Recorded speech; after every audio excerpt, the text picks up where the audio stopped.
Hey, what's going on, everybody? So, BDF44 here with the entire Westbrook trade. With Spencer Dinwiddie's portion of the situation being finalized, we finally have the framework of the deal, or at least the reported framework of the deal. I didn't get this from Woj, but I did get it from somebody who's been right about everything else as well. So this is somebody that I'm just gonna ride with. So if there's something changes within this, that's my disclaimer. But this is the deal here. So, of course, the Lakers are getting Westbrook. Voila, there we go. Indiana is going to be receiving Jackson. That's a rookie, number 22nd pick in the draft this year. I'm not sure which team that comes from, but one of these 5 teams. Brooklyn, that's all Indy's going to be receiving. That's it. Brooklyn is going to be receiving a 2024 second-round pick, a 2025 second-round pick with the swap between Golden State or Washington. So I'm not really sure how that goes, but that is what it said. And $11.5 million trade exception comes with that as well. So that's the package Brooklyn is going to receive for their portion of the trade. San Antonio is going to be receiving a 2022 second-round pick and a player by the name of Chandler Hutchinson, who last played with Washington. So that's part of that. And the Washington Wizards are going to be getting the most of everything here. The 31st pick in the draft this year, a kid by the name of Todd, his last name. Kyle Kuzma, KCP, Montrezl Harrell, Aaron Holiday. And they got a sign and trade for Spencer Dinwiddie, who's going to be signing on for $62 million. I think that is a 3-year deal or a 4-year deal. I did not write that down. I'm very upset at myself for that. But Dinwiddie does get his team. His landing spot is set in stone. I think the Washington Wizards did fantastic. If you're going to be giving up Russell Westbrook, you definitely want a haul like that. I think they would have been happy if they could have got a couple more picks. But, you know, to turn that into all of those players and then to be able to facilitate Spencer Dinwiddie and come your way as well in that same deal. That I think the Wizards did very well. Brooklyn got themselves a future. You know, that's the thing about Brooklyn. I think they did a fantastic job here, because really all you want to do when you get rid of a guy like Spencer Dinwiddie, who really wasn't helping your team because he's been hurt, and kind of was actually hurting your team because of how much of the portion of the cap he was taking up while hurt. You really just don't want to bring back any bodies, because they don't really need much right now. They don't want to pay anybody. They just need their cap to have as much flexibility on it as possible. With the $11 million trade exception, that's the flexibility they can receive. And then you get the 2 picks. One of them has a swap to it, even though it's a second-round pick. Anything that has a swaps attachment to it is going to be a valuable pick, even in the second round. So you got to feel pretty good about how Brooklyn came out of the situation, given that it's either that or let Dinwiddie walk. You definitely like that for them. So in San Antonio, they picked up another player who can help them. Chandler Hutchinson was the player that I often talk about, the trade that the Washington Wizards made with the Bulls last season, because I like what they got out of that trade, and one of those players that they got was Chandler Hutchinson.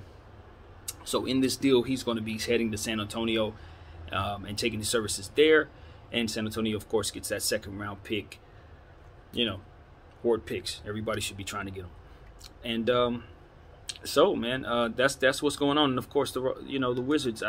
Again, I want to say that I think that they got a haul worthy of what it is they're trying to accomplish. You got a pretty good team of just guys that can contribute to help Bradley Beal kind of deal with this season, where it's not playing for a championship, but at least he'll have a young squad with some talent and some firepower around him, and you could definitely see them being able to compete. It's not going to be a lot of success, but they're going to have their share of wins. And I think that that's ultimately what you want to have happen down there in Washington when they're in the middle of a rebuild, which is what they are in. But they got some guys, man. They got some guys. Aaron Holiday and Spencer Dinwiddie alone make me happy. If I'm them, I'm like, damn, we done boosted our guard position pretty dang serious. And then you're bringing in KCP, that's a champion that's going to help them defensively. Trez, people have forgotten about Trez, but Washington has a role for him, and he's going to be dunking on people's heads. I don't know how my guy TB is doing. I can't think of his name, man.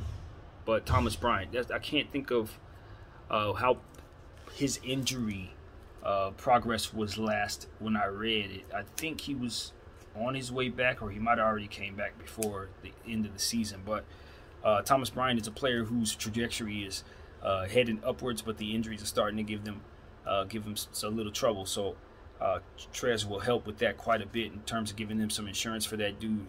And he's going to bring a ferocious energy that I think kind of got lost when he was playing with the Lakers. He's going to refine. He's going to rekindle what he had with the Clippers in Washington, in my opinion. And what else? Kuzma. Kuzma's one of those guys where he gets enough shots up and gets a rhythm going for himself. He'll really help a team. If you want to check out some of my past Laker videos talking about Kuzma, I've talked about Kuzma so many times it's not even funny. So, at this point, it's just about him finding a place that'll allow him to get a little more shots and less pressure. I think for him, he needs someone to get him the ball. He's not someone you want creating for himself. You would much rather him be the recipient of a lot of passes and things like that. I don't know. Spencer Dinwiddie is going to show us what his playmaking ability is. Aaron Holiday as well. I'm sure they're going to figure that out within their roster. They also got their pick from last year, who's coming back from injury as well. So they're going to have a deeper team than people are expecting because they have some talented players. Obviously, Rui Hachimura, that's another talented young forward in this league who's going to be ascending in talent. So, people are not paying attention to the Wizards team, but I'm looking at their roster and I'm saying they have a lot to work with a superstar that's hungry. There's room for them to overachieve. There's room. With the type of talent that they've picked up, there's room for them to be optimistic. They'll have a pretty good season. The more I think about that roster, the more I like it. So it's not that I think they're going to be, kicking people's tails. They're not going to be up there with the Chicagos and New Yorks necessarily, but they can fight for a playoff spot, a play-in team. I could totally see them being a 9th, 10th seed, trying to get in the playoffs. That's where I see Washington, and if that's the case, that's a slam dunk because they're otherwise supposed to be considered a depleted team. But that roster is it's got some good stuff on it. It really does, and most importantly, as I always say, they are flexible. They can go ahead and try to make some moves to get better at any time. So I like where Washington is, and it's only up from here as far as I can tell. I did hear what their owner said, though.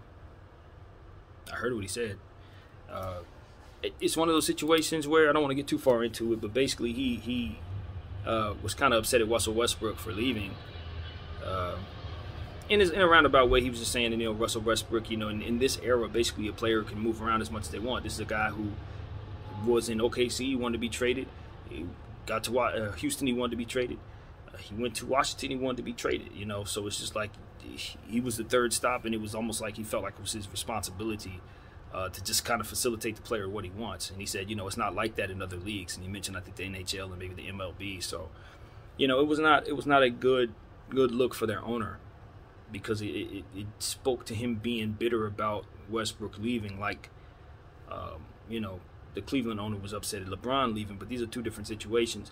And although, a superstar can bring you a lot of revenue and it does suck to try to have to rebuild, the reality of the Washington situation is he's probably better for Westbrook coming off of his books. And that he displayed himself in a way that made it seem like he saw the other way around spoke to him not necessarily understanding what it is that he owns fully.